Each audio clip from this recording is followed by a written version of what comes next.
So from what you've told me, it's major depressive disorder, generalized anxiety and social anxiety, panic disorder, and undiagnosed but anorexia.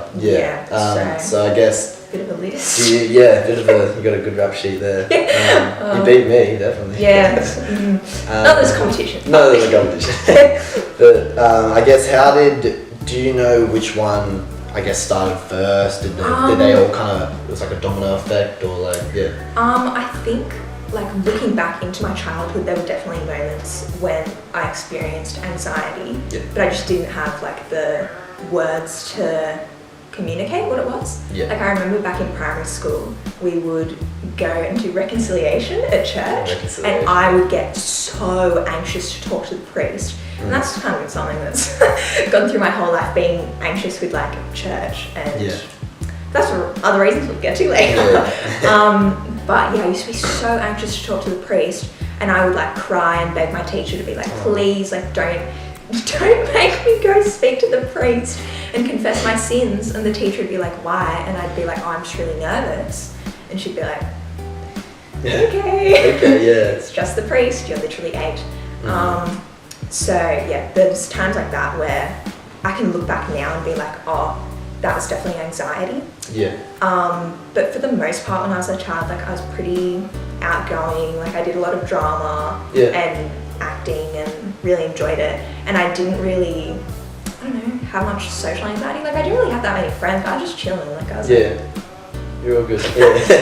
When you first noticed these struggles, when it was apparent to you that you like should actually tell someone, and you did that?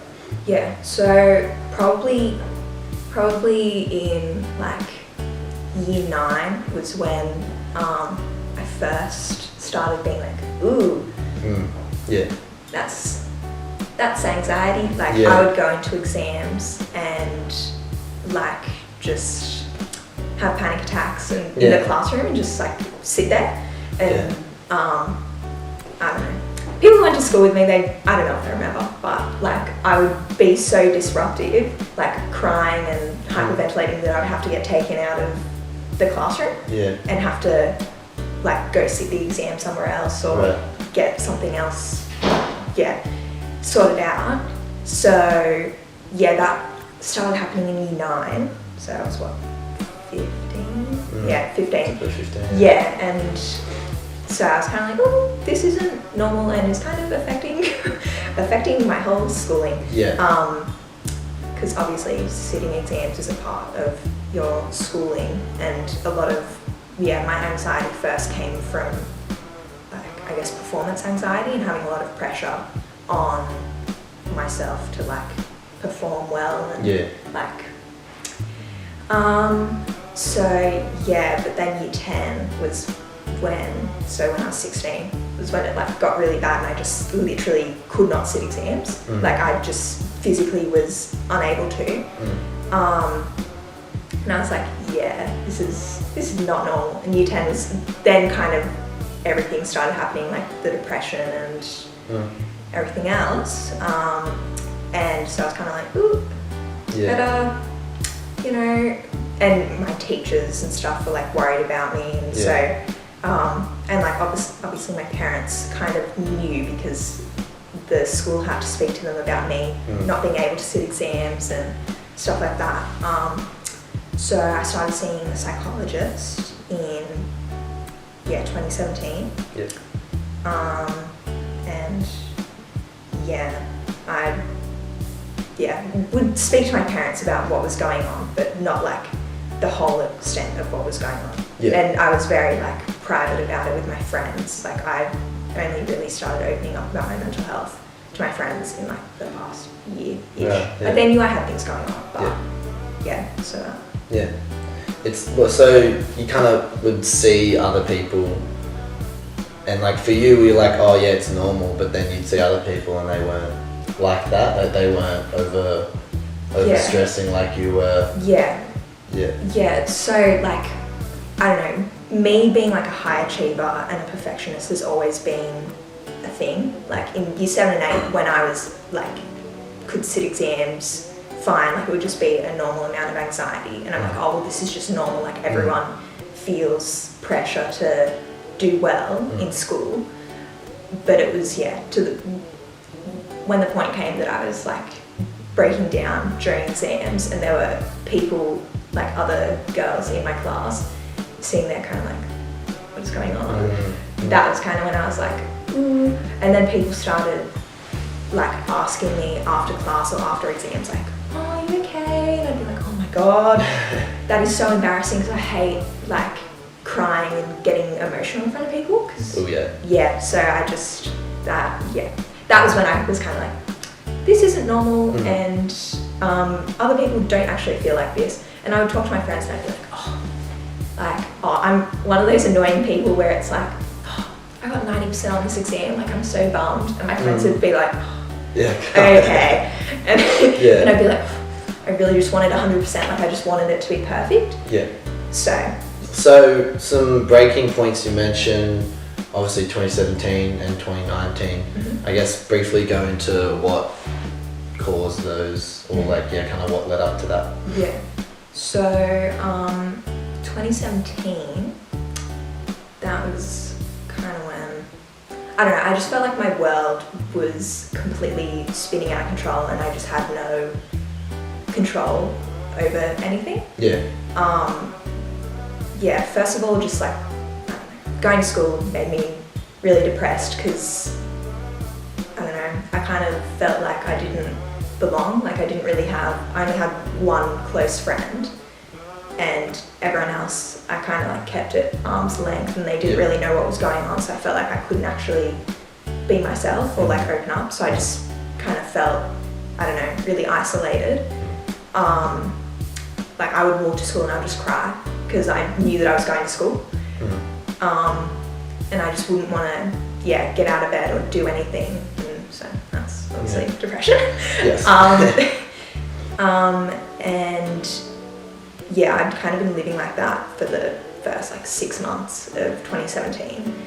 And then because I felt like I didn't really have control over like my feelings, like no matter what I did, I felt, it wasn't even always sadness, it was just like nothing. Like I just didn't feel empty, anything. And so, I don't know, it wasn't really a conscious, like it was never a decision, but I kind of, started restricting what I was eating, and it was under the guise of being like, oh, I'm like being healthy. Like I'm just cutting out like junk food, I'm just like being healthier. And my parents, hi mum, hi dad, who are watching this, never really spoken with them about this. Like there was obviously something wrong with like my eating patterns, but I was like so incredibly like secretive about it. Like I don't really want to go into like what I specifically did, because I don't want to give people ideas. But my parents thought that it was just like the stress of the year, because they still saw me eating. So they were like, oh, she doesn't have an eating disorder, because I was still eating around them, and I was very like, I don't know, in my mind I was just like very deceptive to everyone around me. Like I just wouldn't let them know what was going on. I'd put up this front to, my whole life I just like wanted to be perfect. And so I didn't want other people seeing that I was struggling. Like I wanted other people to think that I was alright. And I would over-exercise. Like I did so much walking, and that was under the guise of like, well, it's for my anxiety, because like, you know, exercise does help with anxiety. But it was to the point where it became like ritualistic. Like there were so many rituals and rules in my head, like certain things I could and couldn't eat, certain things I had to do and couldn't do.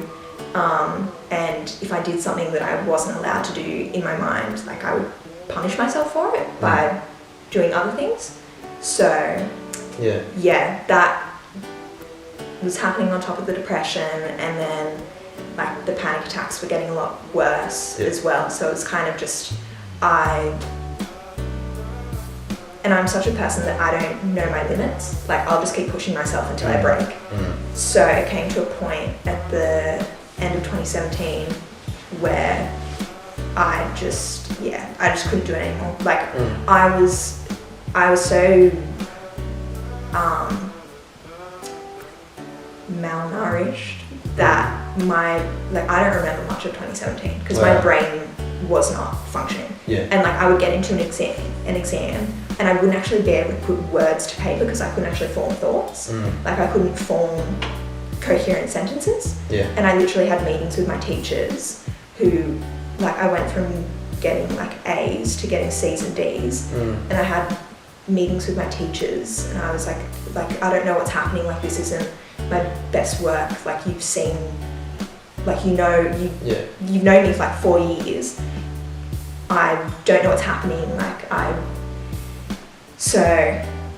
just got to a point where I just couldn't actually function. And I had lost my period for about 2 years. And that was the thing that like worried my parents, so they took me to a doctor, and the doctor, she weighed me and was like, you need to go to a nutritionist. And I was like, okay. So I went to a nutritionist, and the nutritionist was like, your heart's going to give out if you don't put on weight, so you're either going to have to get hospitalised or you're going to need to show improvement in the next week. And I was like, can I swear? Yeah, you can swear. I was like, oh my fucking God, I'm going to die. Wow. Okay. I was like, I don't really, I don't really want my heart to give out, so better. And I kind of, I don't know, needed someone to tell me and like give me permission that it was okay to slow things down and take a break. Like I went to doctors and psychologists and psychiatrists and the whole shebang, and they were like, you need to slow down and take a break and take time off school. So I took the last, you can be like, oh yeah, that's okay for other people, but not for me. Like I need to get 100% or do perfect or whatever. So it's just stuff like that I don't know, made it kind of hard to come to terms with.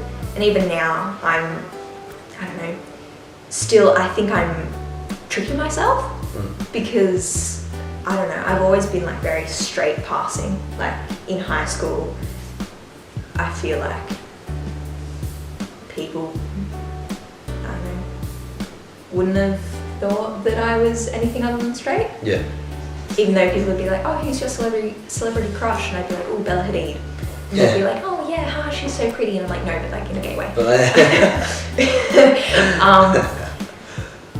So like I got more comfortable with it. But there came a time when, some people started finding out that I like didn't trust 100%. And I was like, oh my God, it's gonna spread around the school and I don't know what's gonna happen to me. And it's not even like I was ashamed of it, it's just I didn't want people's perception of me to change. Like I was scared that people would think of me differently. And like look at interactions that we'd had in a different way and stuff like that. So I was like, oh my God. And I ended up having to go to some of my teachers that I trusted and have to like come out to them, which was just, wasn't awkward, but I just felt so awkward because I didn't know how they'd react. And I don't know, you don't really talk, well at least I didn't really talk about stuff like that with my teachers or like even my family. So that was just scary, but I don't know.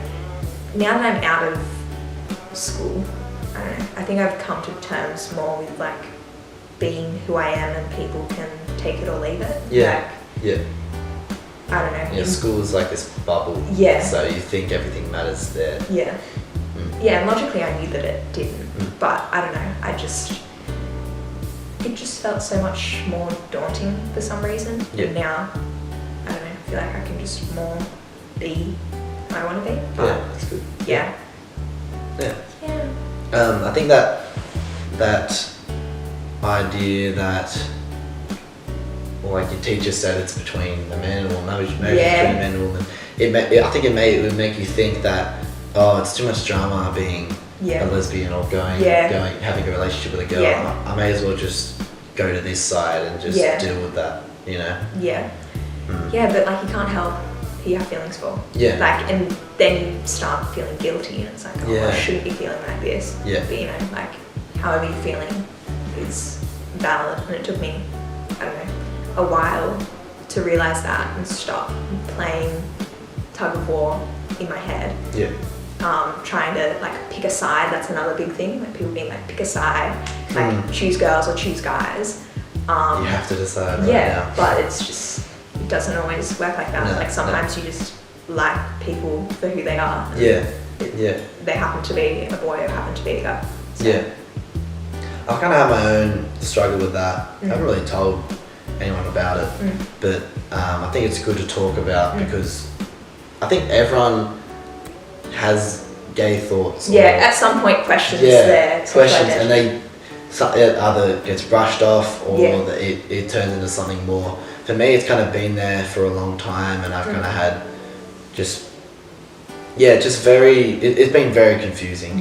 But for me, I guess I've learned more with time. I think the same as you, you've kind of learned more about it, and you've learned to be more secure with that. And I think in my head, I kind of wanted to just be this, you know, kind of like just straight. But I think when thoughts come into play, you can't just disregard them. Because otherwise, like if you oppress them, they just get, I don't know, stronger, or you have like guilt about it. And I don't know, something that I've found helpful, I don't know, is just thinking like you don't have to have it all figured out now.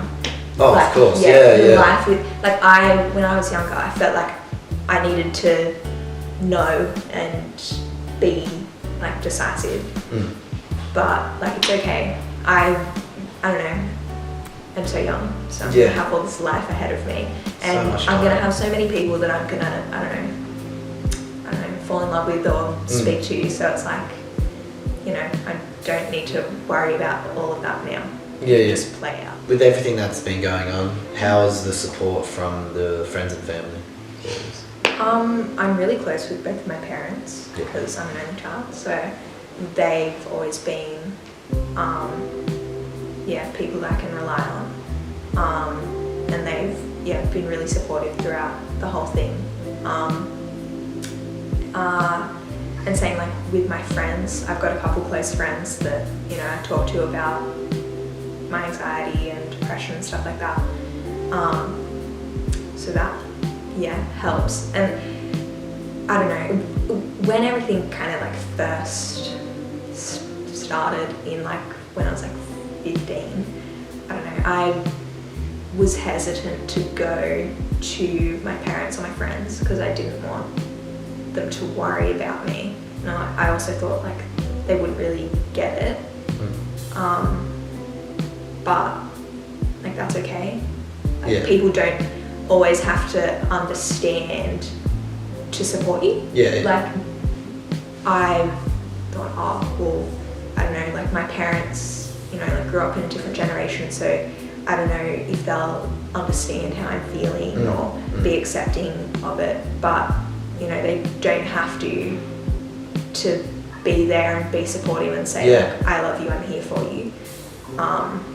You don't want them to understand exactly. You just want them to know that to be there. Just to be there, and exactly. Just to hear me. And just have someone there. So that's been really good. I've been like, I probably have shared more with my parents than most of my friends because I don't know, I didn't want to be like a burden on my friends. I don't know, I didn't want them to take on what I was feeling and then feel like, I don't know, this pressure to like try and fix me or whatever. Now I'm a bit more open with them about it because sometimes like we'll have plans and I'll just wake up and just not be able to do it To go, yeah. on that day. Like I'll just be having an off day, and like they understand that. Yeah. So yeah, I think it's just about like surrounding yourself with people that you trust and love, and you know that they love you too. So yeah. So getting to, I guess, the lowest point you reached, you might have already kind of gone into it, but if there's any other kind of really dark moments that you've had through all this? It was mainly, like 2017 and 2019, because both of those times, I don't know, I just felt like there was no way out and no like coming back from it. Yeah. Like I couldn't see me getting any better. Yeah. And I thought, I'm just going to live my life like this. Forever. So what's the point? And it's really hard to get out of that headspace once you're in it. Yeah. Being like that for a while and just, I don't know, completely isolating yourself and just being, I don't know, I was just in my head with all my own thoughts, and that's, wasn't healthy for me. So that was probably the lowest point. Yeah. So like because you're going into 2019, you know what happened in 2017. Yeah. And so that's kind of in the back of your head. So you're like, oh God, here we go again. So nothing's changed. Yeah, I felt like, oh God, I know what's coming. Yeah. And I know how bad it can get. So I thought, I'm going to be doing this for the rest of my life. I'm going to get bad, and then I'll be good for a little while, and then I'm going to get bad again, and then it's just going to keep happening, and there's no point. Like in 2018, I felt like I'd made a lot of progress, and then 2019, I just felt like I completely just went from square one all over again. Yeah. And like, even just little things. Like in 2017, I couldn't sit in church. Like I would just sit there and cry. In 2018, I could sit there and I'd be alright. And then 2019, I literally just could not sit in church or like school assemblies. I would just cry and freak out and leave. And it was really embarrassing because like, I don't know, get like called up to receive like an award or do a reading or something. Or like one time I was supposed to do offertory or something like that. And I just fight or flight again, chose flight, and I got out of there. And it's so bad because people are like, where's she going? Like what's happening? And it's just so embarrassing. I just felt like I'd made all this progress and then it just completely diminished. And I was like, what's the point? Because you're going to be running in these circles, and you don't want to fall back there again, but you feel like it's inevitable. And I was like, I'm doing all I can to stay to be as good as I can, and it's not working. So I don't know, felt trapped, like it was destined to happen. Advice. So what's some really good advice you've heard, and also some bad advice? The good advice, like self-less context, which is that's so great. good. Also kind of like it's okay to muddle through things. Like you don't have to know what you're doing 100% of the time. It's okay to just guess and go along with things as they are and like not get things perfect. Which logically, like a lot of people know that, but just having that reminder. And those affirmations that you keep to yourself, or that you tell yourself, are so important because they just reinforce what the truth is. And what you know to be is like rational. The best advice from yourself to finish off, I guess. I don't know. Just like reach out. Like you don't have to wait until it's super far gone to feel like it's okay to get help.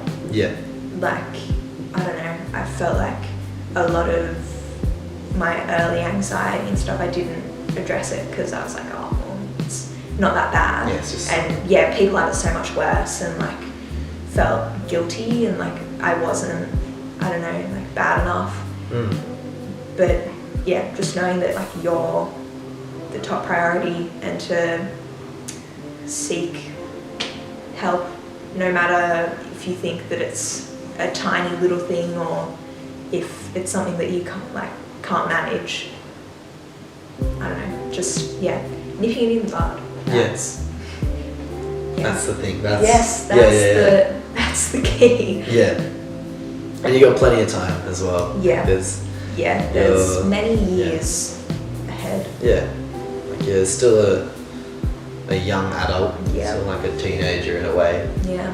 And so this time around now doesn't make or break the rest of your life. Yeah. It's really a time you're still finding yourself in the world. Yeah.